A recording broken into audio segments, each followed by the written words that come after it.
Brick Mansions ist, und ich muss jetzt wirklich das böse R-Wort sagen, ein Remake.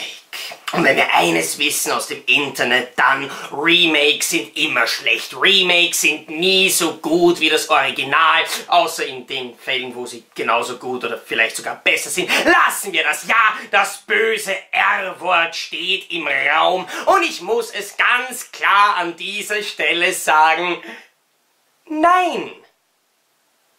Nein! Remakes sind nicht grundsätzlich schlecht, weil ganz ehrlich, wenn man der Meinung ist, es darf jede Story nur ein einziges Mal verfilmt werden, was macht man da mit einer Aussage beispielsweise von Hollywoods Drehbuchpapst Bobby McGee, der gemeint hat, in Wirklichkeit existieren auf der ganzen Welt, egal jetzt ob man von Filmen, von Büchern, von Comics, wurscht was redet, genau 3 Stories und alle anderen weiteren Geschichten sind in Wirklichkeit Abwandlungen von diesen 3 Stories. Und sogar würde man das Ganze jetzt nicht ganz so eng sehen, könnte man ja dann tatsächlich meinen, okay, passt, wir verfilmen tatsächlich nur jede Geschichte ein einziges Mal. Das würde bedeuten, dass es in über 100 Jahren Filmgeschichte definitiv maximal 5 Zombie-Filme gibt.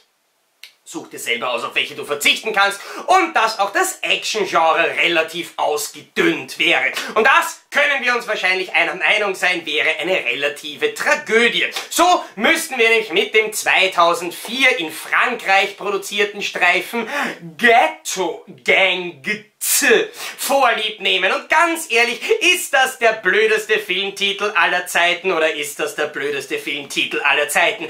Ghetto Gang mit einem Z, weil schlechte Rechtschreibung macht dich offensichtlich cool.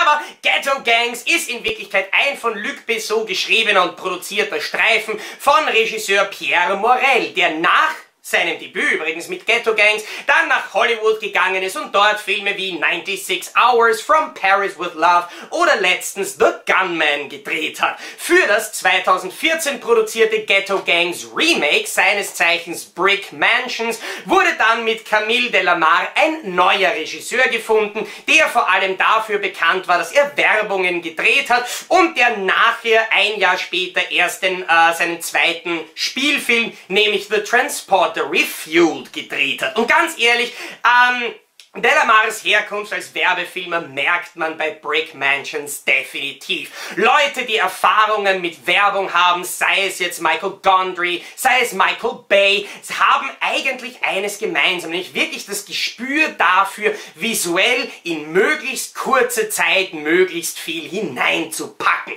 Und das ist natürlich für einen Actionfilm perfekt. Und da kommen wir auch dann definitiv zu den guten Seiten von Brick Mansions. Ganz kurz einmal zusammengefasst, die Story: Paul Walker, übrigens hier in der letzten Rolle, die er vor seinem tragischen Tod tatsächlich komplett fertig drehen konnte, spielt hier die Rolle von, und ihr werdet es nicht glauben, Paul Walker.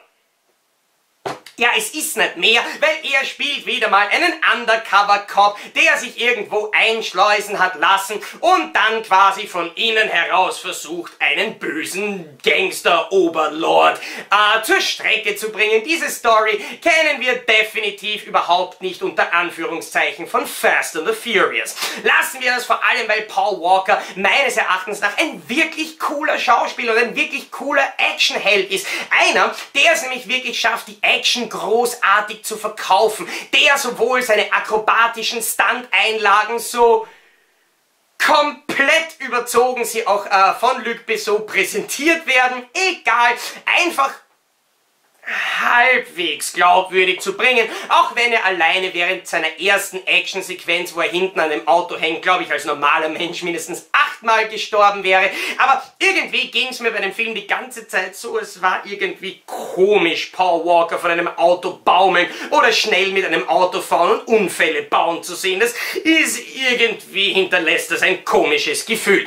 Aber Paul Walker wird in diesem Film unterstützt von David Bell, der in dem Film Brick Mansion seine Rolle aus dem Film Ghetto Gangs noch einmal spielt. Was einen großen Vorteil hat, er spielt quasi denselben Charakter zum zweiten Mal, weiß also wirklich exakt, was zu tun ist. Außerdem wird David Bell international bezeichnet als einer der wahrscheinlich Mitbegründer bzw. Wegbereiter der Parkoursportart, hat also wirklich was drauf, was das betrifft. Wo er allerdings relativ wenig drauf hat, ist schauspielerisch. Und da muss man sagen, dass man bei Brick Mansion relativ gut fährt, wenn man sich den Film in der deutschen Synchro anschaut. Schaut man nämlich den englischen Originalton, bemerkt man, dass zwar grundsätzlich die amerikanischen Schauspieler, eben Paul Walker, The Razor und so weiter, natürlich von sich selbst gesprochen werden, dass aber bei David Bell sowas von offensichtlich irgendein anderer Schauspieler alle seine Dialogzeilen neu eingesprochen hat. Gerüchten laut IMDb zufolge könnte es sich dabei übrigens sogar um Vin Diesel handeln, aber das ist nie bestätigt bzw. offiziell dementiert worden und es passt einfach gar nicht. Seine Stimme passt nicht, das, was er sagt, passt nicht zu seinen Lippenbewegungen. Teilweise redet er dann, wenn sich seine Lippen einfach gar nicht bewegen. Irgendwie kommt in die Szenen von David Bell, wo er eben Dialoge führt, teilweise sogar eine unfreiwillige Komik rein, die in Wirklichkeit in diesem Film nichts verloren hat. Und das ist schade, weil obwohl Brick Mansions natürlich seine großen Schwächen hat, auf die ich jetzt aus spoilertechnischen Gründen gar nicht einmal so weit eingehen möchte, natürlich ist es im Endeffekt eine sehr klassische Luc Besson-Story. Man muss allerdings sagen, dass dabei definitiv mehr als 10% seines Gehirns im Einsatz waren, weil zumindest ist nicht so ein Gatsch wie Lucy dabei rausgekommen. Nein, die Story ist linear, die Story ist klischeehaft, aber sie wird vor allem wirklich dynamisch und wirklich actionorientiert präsentiert. Sei es jetzt David Bell oder sei es Paul Walker, der irgendwelche akrobatischen Einlagen vollführt oder Kämpfe absolviert, irgendwelche coolen Action-Einlagen auf mittlerweile eure Heimkino-Leinwand projiziert. Das sieht einfach wirklich geil aus. Es wurde hervorragend gefilmt, der Schnitt und die Kameratechnik ist phänomenal. Alleine die allererste Kamerafahrt während der Credit-Einblendungen hat mich persönlich schon wirklich beeindruckt und es ist Brick Mansions in meinen Augen, und ich sage der Vollständigkeit halber dazu, dass ich Ghetto Gangs irgendwann einmal vor Ewigkeiten gesehen habe, als ich zu dem Film einen Schnittbericht gemacht habe, aber ihn mir irgendwann einmal in naher Zukunft wieder anschauen möchte, weil das, was uns eben Brick Mansion serviert hat an Action, ist cool. Und da kommen wir jetzt wieder zu dem zurück, was ich ganz am Anfang von dem Video gesagt habe. Ist Brick Mansions jetzt deswegen nur schlecht, weil er ein Remake ist? Nein, verdammt nochmal. Ja, es kann sein, dass die Action in Ghetto Gangs vielleicht noch besser ist. Ja,